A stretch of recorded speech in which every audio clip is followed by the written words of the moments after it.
Uncle এই মেয়েটারে নিয়ে আমার সংসার করা হবে না, তা আমি ভালোভাবে মেয়েটারে ছেড়ে দেবো, 2-3 লাখ টাকা যদি লাগে আমি মেয়েটারে দিয়ে আমি তাদের মাঝে মানে কথা বোঝা যাচ্ছে তাদের মাঝে আগে থেকে কলহ ছিল। কলহ ছিল, তাদের ভিতরে ঝগড়া ছিল।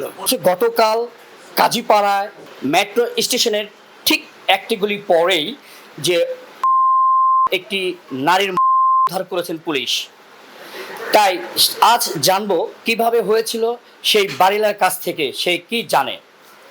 আসসালামু আলাইকুম। আসসালামু আলাইকুম, আমার নাম মোহাম্মদ আব্দুস সোবহান, 584 নম্বর বাসা। গত পরশুদিন ওই মেয়েটার মা আসছিল, আমি তখন ছাদেই ছিলাম। তখন ওই মেয়েটার মা দরজা পিটাইছে, প্রায় 10-15 মিনিট হবে। তখন দরজা খোলে নাই কেউ। মানে মঙ্গলবার? হ্যাঁ, মঙ্গলবারে। দরজা খোলে নাই দেখে মেয়েটার মা চলে গেছে। চলে গেলে তারপরে গতকালও আমি আবার ছাদে গেছি, আমার লোকজনে কাজ করতেছে উপরে ছাদে। তখন যে দেখি যে একটা বিদঘুটা গন্ধ আসতেছে। তো এই গন্ধটা কি আপনি প্রথম শুনেছেন না আশপাশে পাড়া প্রতিবেশী শুনেছেন? না, ওই মিস্ত্রিটারাই শুনছে যে আঙ্কেল ওই কালকে বিকাল থেকেই গন্ধটা পাইতেছি এই ঘর থেকে, এই ঘরের থেকে মানে এই আশেপাশের গন্ধটা ছড়াইতেছে। তা আমি যখন যে তাদেরকে জিজ্ঞাসা করলাম কিরে গন্ধ কিসের এত, তখন তারা বলল যে এই ব্যাপার আঙ্কেল, কালকে বিকাল থেকে আমরা গন্ধটা শুনতেছি কিন্তু আমরা বুঝতেছি না কিসের গন্ধ। তখন আমি ওই বাসার দরজাতে একটু নাক দিয়া শুনি যে ভিতরের থেকেই গন্ধটা। তারপরে আমি নিচে আইসা আমার ছেলেরে বললাম, বলার পরে ছেলে 999-এ কল দিছে। কল দিলে তারপরে পুলিশ আসছে, পুলিশে আবার খবর দিছে ফায়ার ব্রিগেড আসলো, তারপরে সিআইডি আসলো, তারপরে যাইয়া থানার এসি সাহেব আসছে, ওসিরা আসছে, মানে ইন্সপেক্টর 2 জন আসছে, সাব ইন্সপেক্টর 2 জন আসছে, আরও সিপাহি আসছে।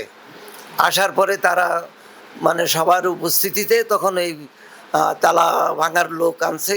তালা ভাঙা তারপরে ভিতরে যায় দেখে এই পরিস্থিতি। তখন তো সম্পূর্ণ ফ্লাশ হয়ে গেল যে ভিতরে লোক। আচ্ছা, যখন ঢুকে দেখলেন কি অবস্থা দেখতে পেয়েছিলেন? আমি দেখি নাই, আমারে ঢুকতে দেয় নাই, ওই পুলিশেই দেখছে। মানে ওরা বলতেছে যে হাত দুইটা এইভাবে দিয়া রাখছে, পড়ে রয়েছে, কিন্তু চেহারার মধ্যে গেছে। ও মাই গড! তাহলে এই তো বোঝা যাচ্ছে 2-1 দিনে হয় না, মানে 2-3 দিন হয়েছে এরকম কথা না। শনিবারে আমার সাথে আমি ডাকছিলাম তাদের কাছে, আমি ঘর ভাড়া কিছু পাবো তাদের কাছে। ওই মেয়েটা ধরছে প্রথমে, মেয়েটা দৌড়া তারপরে ছেলেটার কাছে দিছে। ছেলেটার কাছে দিলে ছেলে বলতেছে আমি 20 মিনিট পরে আসতেছি, কিন্তু সেদিন আসে নাই সে। পরের দিন আবার কল করছি, তখন বলতেছে আঙ্কেল আমি তো ঘুমাই গেছিলাম, আমি আসতে পারি নাই, এখন আসতেছি। মানে পরের দিন মানে রবিবার, হয়তো শুক্রবারে রাত্রে আমি কইছি। ওই শনিবারে আবার যখন কল করছি তখন বলছে এই কথা বললে তখন বলতেছে আমি আসতেছি। কিছুক্ষণ পরে সে আবার আসছে। আসার পরে তারপরে তারে বললাম যে আপনার কাছে এই টাকাগুলো আমি পাবো, মানে 3 মাসের কারেন্ট বিল, তারপরে 2 মাসের সার্ভিস চার্জ টাকাটা টোটাল মিলা 10,500 টাকা পাবো। তখন বলতেছে আঙ্কেল আমি তো একটু সমস্যায় আছি, আপনার টাকাটা 20 থেকে 22 তারিখ বা 23 তারিখে আমি দিয়ে যাব, দিয়েই সুস্থভাবে আমি বাড়ি যাব। তারপরে বলতেছে যে আঙ্কেল এই মেয়েটারে নিয়ে আমার সংসার করা হবে না, এই মেয়েটে রে আমি বাড়ি উঠাইতে পারতেছি না, বাড়িতে উঠাইলে আমার মা বলছে 7 তলার থেকে জাম দিয়া। তা আমি ভালোভাবে মেয়েটারে ছেড়ে দেবো, 2-3 লাখ টাকা যদি লাগে আমি মেয়েটারে দিয়া আমি তাদের মাঝে মানে কথা বোঝা যাচ্ছে তাদের মাঝে আগে থেকে কলহ ছিল, তাদের ভিতরে ঝগড়া ছিল। মানে ওদের আচরণ খারাপ দেখা ওরা 12টার দিকে বাইরে যায়, পরের দিন মানে ওই দিন রাত্রে 3টা-4টার দিকে বাসায় আসে। তখন আমি ওদের লক্ষণ খারাপ দেখে আমি গত মাসের থেকে তাদেরকে ওয়ার্নিং দিছি যে আপনারা আগামী, যেহেতু আপনাদের অ্যাডভান্স রয়েছে, আগামী মাস থেকে আপনারা চলে যাবেন। ও, তাদেরকে চলে যাওয়ার নোটিশও দিয়ে দিয়েছি, এই 30 তারিখে তারা চলে যাবে। ও আচ্ছা, এর মধ্যেই এই অনাকাঙ্ক্ষিত ঘটনাটা ঘটে গেল। মানে এর থেকে বেশি কি আমার পরিচয় দিয়ে তারা বাসায় ঢুকেছিল? তারা বলছে হাজবেন্ড ওয়াইফ। তারপরে কি করতো? মানে ছেলেটা কি করতো? ছেলেটার দোকান আছে ইয়াতে মুক্তিযোদ্ধা মার্কেটের দোতলায়, ওখানে গিফট আইটেমের দোকান। গিফট? হ্যাঁ, গিফট আইটেমের দোকান। ওর নাম, ছেলেটার নাম মুন্না বলছে, এবং টেলিফোন নাম্বার আমি তার অ্যাড্রেস চাইছি, অ্যাড্রেসের মধ্যে খালি ওর নাম মুন্না লেখছে এবং টেলিফোন নাম্বার দেওয়া গেছে। ভোটার আইডি কার্ড দিয়েছিল না? না, দেয় নাই। আমি চাইতেছি আজকে, ওরা আসছে আজকে 2 মাস হয়েছে, 3 মাসে পড়ছে এটা। ও, তৃতীয় মাস চলতেছে। হ্যাঁ, ওদের আচরণ ভালো দেখে না আমি তাদেরকে বিদায় করে দেওয়া। বিদায় করার জন্য নোটিশ দিয়ে দিছি, এবং আমি ওই রুম অন্যজনের কাছে ভাড়াও দিয়ে দিছি অলরেডি।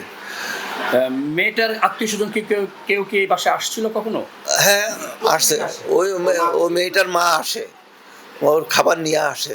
মেয়েটার মা কোথায় থাকতো, কোনো খবর নিয়েছিলেন? এই যে এইদিকে এদিকে থাকে, এইদিকে শেরপাড়ার দিকে থাকে।